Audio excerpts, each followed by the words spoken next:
Number 1, soul जेनम 2020 की romantic comedy तुर्की TV series थी जो इस वक्त यूट्यूब पर उर्दू हिंदी डबेड में माई लेफ़्ट साइड यानी मेरे बाईं तरफ के नाम से रिलीज़ की जा रही है। इस सीरीज़ में तोल्गा मेहंदी सैलम का रोल अदा कर रहे हैं। नंबर 2, जेनी गैलन 2017-18 की Turkish superhit romantic TV series थी जिसे एमएक्स प्लेयर ने 2020 में न्यू ब्राइड के नाम से टेलीकास्ट किया।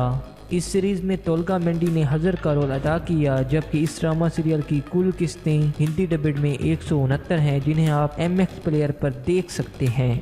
नंबर 3, आची अश्क 2015-16 की famous Turkish romantic TV series थी जिसमें तोल्गा मेंडी ने हैदर का रोल अदा किया, जबकि इस ड्रामा सीरियल को आप इंग्लिश सबटाइटल में वॉच कर सकते हैं गूगल पर।